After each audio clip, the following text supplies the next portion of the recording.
सुप्रभात। मेरा नाम इप्शिता मंगराज है। मैं 9वीं की छात्रा हूँ और मैं आपके सामने रसखान द्वारा रचित सवैये के दोहे तीसरी पंक्ति प्रस्तुत करने वाली हूँ। मोर पखा सिर ऊपर राखियों, गुंज की माला गले पहरूंगी।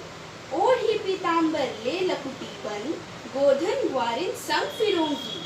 भव तो वही मेरो रसखानी, सौ तेरी कहे सब स्वांग करूंगी। या मुरली मुरलीधर की, अधरान धरी धराना धरूंगी। धन्यवाद। मेरा नाम तेजस्वी सिंह है और मैं कक्षा 8ब में पढ़ती हूँ।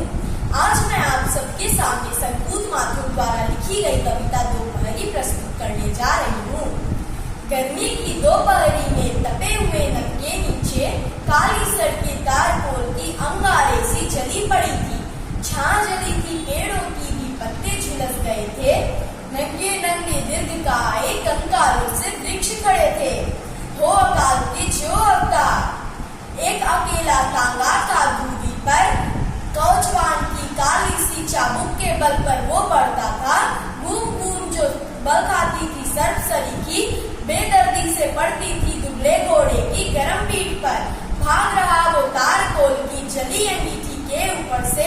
कभी एक ग्रामीण धरे कंधे पर लाठी, सुख दुख की मोटी सी गठरी लिए पीठ पर भारी। जूते फटे हुए जिनमें से झांक रही थी गाँव की आत्मा। जिंदा रहने के कठिन जतन में पांव बढ़ाए आगे जाता। घर के खपरेलों के नीचे चिड़िया भी दो चार चोंच खोल उड़ती छिपती थी। खुले हुए आंगन में फैली कड़ी धूप से बड़े घरों के श्वान पालतू बाथरूम के पानी की हल्की ठंडक में नैन मूंद कर लेट गए थे। कोई बाहर नहीं निकलता शाम समय तक, थप्पड़ खाने गर्म हवा की। संध्या की भी चहल पहल ओढ़े थी गहरे सूने रंग की चादर गर्मी के मौसम में। धन्यवाद। उदिता मातो कक्षा 9वीं स्तर की छात्रा बोल रही हूँ। मैं आपके सामने रसखान द्वारा रचित एक सवैया पढ़ने जा रही हूँ। मानस हो तो वही रसखानी, बसु ब्रज गोकुल गांव के ग्वारन। जो पशु हो तो कहाँ, बस मेरे चरो नित नंद की धेनु मझारन। पाहन हो तो वही गिरी को, जो किया हरि छत पुरंदन धारण। जो कघो हो तो बसेरो, करो मिली कालिंदी कुल कदम की धारण। धन्यवाद। सुप्रभात। मैं देवांशी कक्षा 9वीं सी की छात्रा आज आपके सामने रसखान द्वारा रचित सेवैये पढ़ने के लिए उपस्थित हूँ। मोर पखा सिर ऊपर राखी हों, गूंज की माल गरे पहिरऊंगी। ओढ़े पीताम्बर ले लकुटी, बन गोधन ग्वारिन संग फिरऊंगी। भाव तो वो ही मेरो रसखानी, सो तेरे कहे तो कहे तेरे कहे सब स्वाग करूंगी। या मुरली मुरलीधर की, अधरान धरी अधरान ना धरूंगी। धन्यवाद। प्रभात। मैं ध्रुव प्रकाश कक्षा 8ब का छात्र हूँ।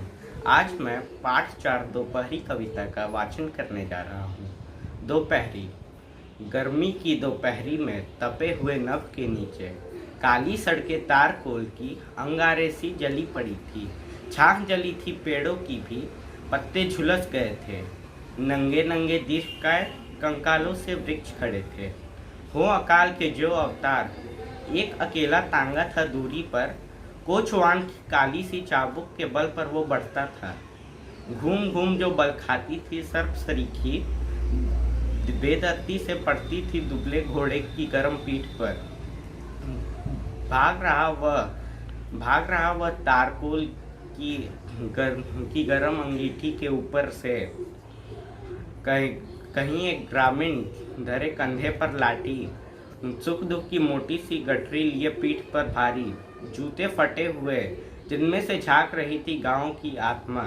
जिंदा रहने के कठिन जतन में पांव बढ़ाए आगे जाते। घरों की खपरेलों के नीचे चिड़िया भी दो चार चोंच खोल उड़ती छिपती थी। खुले हुए आंगन में फैली कड़ी धूप से बड़े घरों के श्वान पालतू बाथरूम में पानी की हल्की ठंडक में नैन मूंद कर लेट गए थे। कोई बाहर नहीं निकलता था शाम समय तक। थप्पड़ खाने, गर्म हवा के संध्या की भी चहल पहल ओढ़े हुए थी गहरे सूने रंग की चादर गर्मी के मौसम में। कवि शकुंत माथुर। धन्यवाद। सुप्रभात। मैं प्रशांत कुमार दास कक्षा 8वीं बी का एक छात्र हूँ। मैं आज दोपहरी कविता पढ़ने जा रहा हूँ। दोपहरी। गर्मी की दोपहरी में तपे हुए नभ के नीचे काली सड़कें तारकोल की अंगारों सी जली पड़ी थी। छां जली थी पेड़ों को भी, पत्ते झुलस गए थे। नंगे नंगे दीर्घकाय कंकालों से वृक्ष खड़े थे। वो अकाल के ज्यो अवतार, एक अकेला ज्यो अवतार, एक अकेला तांगा था दूरी पर। कोचवान की काली सी चाबुक के बल पर धूम धूम को बल खाती थी। सर्व सरीखी बेदर्दी सी पड़ती थी दुबले घोड़े की गर्म पीठ पर। भाग रहा वो तारकोल की जली अंगीठी के ऊपर से। कभी एक ग्रामीण धीरे कंधे पर लाठी, सुख दुख की मोटी सी गठरी लिए पीठ पर भारी। जूते फटे हुए जिनमें से थी झांक रही गांव की आत्मा। अष्टमी बी का छात्र आज आप सबको एक कविता सुनाने जा रहा हूँ। कविता का नाम है दोपहरी। दोपहरी। गर्मी की दोपहरी में तपे हुए नभ के नीचे काली सड़कें तारकोल के अंगारी सी जली पड़ी थी। छा जली थी पेड़ों की भी, पत्ते झुलस गए थे। नंगे नंगे दीर्घाय कंकालों से वृक्ष खड़ी थी। वो अकाल का ज्यो अवतार, एक अकेला तांगा था दूरी पर। कोचवान की काली सी चाबुक के बल पर वो बढ़ता था। घूम घूम जो बल खाती थी सर्व सरीखी बेदर्दी से पड़ती थी दुबले घोड़ी की गर्म पीठ पर। भाग रहा वो तारकोल की जली अंगीठी के ऊपर से। कभी एक ग्रामीण धरे कंधे पर लाठी, सुख दुख की मोटी सी कटरी लिए पीठ पर भारी। जूते फटे हुए जिनमें से झांक रही थी गरीबी की आत्मा। जिंदा रहने के कठिन जतन में पाँव बढ़ाए आगे जाता। घर की खपरेलों के नीचे चिड़िया भी दो चार चोंच खोल उड़ती छिपती थी। खुले हुए आंगन में फैली कड़ी धूप से बड़े घरों के श्वान पालतू बाथरूम में पानी की हल्की ठंडक में नैन मूंद कर लेट गए थे। कोई बाहर नहीं निकलता सांझ समय तक। थप्पड़ खाने, गर्म हवा के संध्या की भी चहल पहल ओढ़ी थी गहरे सूने रंग के चादर गर्मी के मौसम में। धन्यवाद। मेरा नाम अभिजीत कुमार सिंह है और मैं कक्षा 9वीं सी का छात्र हूँ।